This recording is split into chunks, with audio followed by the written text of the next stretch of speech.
It's because you can't get pregnant. That's what my husband said, blaming me for his affair and asking for a divorce. I was furious. He thought everything would be settled with the divorce, but he was mistaken. The real drama starts now. My name is Susan. I'm 43 and divorced a few months ago. My ex-husband, David, is 48 and we didn't have any children. Sadly, the reason was on my end, but the original cause was partly David's fault too. We married when I was 33, already close to the age for high-risk pregnancy. I wanted to start trying for a baby as soon as possible. I went to the gynecologist to make sure there were no issues with my health. Unfortunately, David got a big project at work, making it impossible to try for a baby. He was assigned to set up a new branch office in another state and had to stay there during the week, only returning home on weekends. David asked me, "I'll try to come home on weekends, but if we have a kid, you'll be mostly on your own. Are you okay with that?" Not feeling confident about managing alone, I hesitated to answer. We couldn't count on help from our families either, as they lived far away. Believing David's words that he might return in a year, I gave up on trying for a baby for the time being. But his assignment ended up lasting 3 years. When he finally returned, we eagerly started trying to conceive, but with no success. A re-examination at the hospital revealed that my ovarian function had declined, likely due to aging.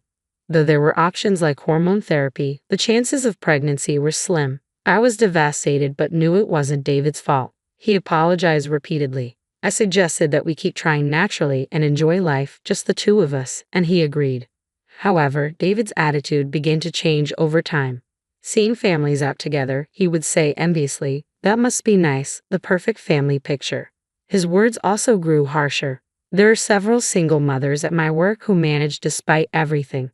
They get support from the government. You should have just gone for it," he would say, indirectly criticizing my reluctance. Certainly, such women are increasing, and I respect them very much, but I didn't have the confidence to do it myself. Was it my fault? After about 5 years of tension, David suddenly asked, "What do you think about adoption?" "Adoption? That's out of the blue," I replied. "Well, I know a girl who got pregnant before marriage. Why don't we adopt her baby?" he suggested. Stunned by his bizarre proposal, I was silent until he explained, "I just really want a child." When I heard that girl got pregnant, it immediately came to mind. Adoption, huh? I hadn't considered that, I thought. But something about what he said nagged at me. A girl? An acquaintance? I'd understand if it was a relative, but what does he mean by a young girl acquaintance? Trying to sound casual, I asked, "Oh, so she's young." He replied, "She's just 24, a beautiful girl, so the baby inside her is sure to be healthy and attractive too." Could she be someone from his office? But would a woman in her early 20s discuss such a personal matter with a male boss over 45? Or could she be his mistress? That's when I first suspected he might be cheating. Observing him, I noticed several suspicious behaviors. He was constantly glued to his cell phone, coming home late, wearing underwear I hadn't bought, and faint traces of sweet perfume. But what really convinced me was him skipping our anniversary. We didn't have a wedding ceremony due to our jobs, but we registered our marriage on December 24th, Christmas Eve, and always celebrated it as our anniversary and Christmas.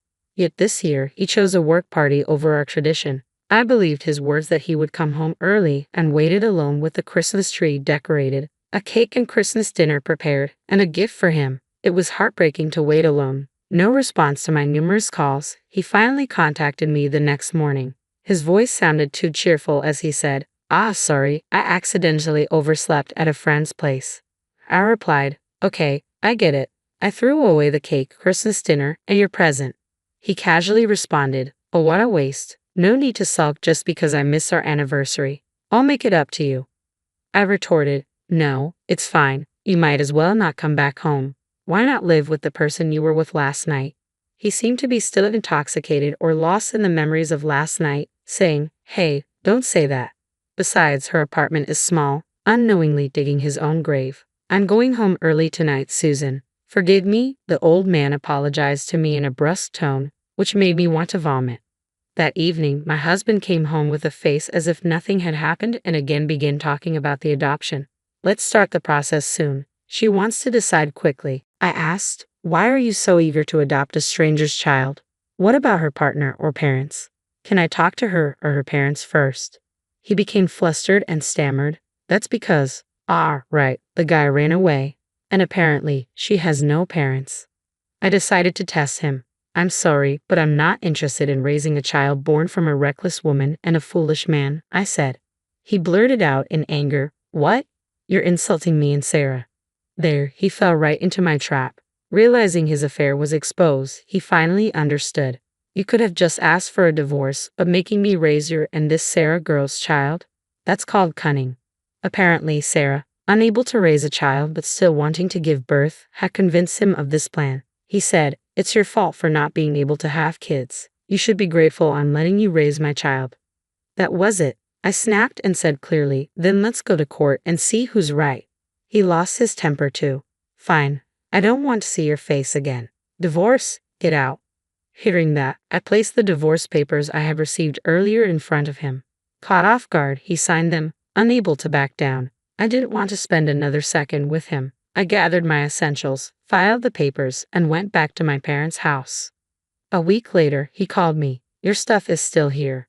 Pack it up and get out. Take everything. I informed him I'd come with my lawyer over the weekend. Shocked by the mention of a lawyer, he reluctantly agreed. When I threatened to go to his office unless we settled on alimony and property division, we eventually agreed on a settlement of $150,000 in total. But the next day, on my way back from a part-time job, a young woman approached me. It was the infamous Sarah. She was David's type, short with long hair and cute, but her heavy makeup made her look tacky. I can't pay it all at once, she yelled in a shrill voice as soon as she opened her mouth. It's none of your business. David agreed to pay in front of the lawyer, I replied. He actually hesitated, but he didn't want to deal with me any longer and eventually gave in. Why did you call me there? She demanded. That's something you should ask David, I said, unimpressed. Rest, she mumbled. I thought we could just ditch the alimony sneakily. So she planned to make partial payments and then disappear by moving or changing jobs. Well, sorry for you, but you can live in that house, right? I remarked. That's David's house, isn't it? What about the mortgage? She asked. It's in David's name, and the mortgage is fully paid off, I informed her. Well, I guess that's okay then, she said, backing off with a tone that suggested she was up to something. I think she is up to something, but whatever it wasn't my concern anymore. 2 years later, David contacted me. Please lend me some money, he begged. What? I asked in disbelief. Those two are spending like crazy, he exclaimed. Apparently, Sarah's mother had conveniently moved up to the city and was staying in that house. According to Sarah, David wanted a child, so I gave birth, but I never said I'd raise it. Once she realized she couldn't pawn the child off on me, she said, Raising a child is hard, so I'm calling Mom, and brought her mother from the countryside. David initially welcomed her, thinking she'd help with the childcare, but it turned out neither she nor Sarah was doing much parenting and instead spent their time frolicking. Well, knowing her mom, that figures, I said, unimpressed. Then David, who still seems to like Sarah, suddenly yelled at me. Don't insult Sarah, he suddenly yelled at me.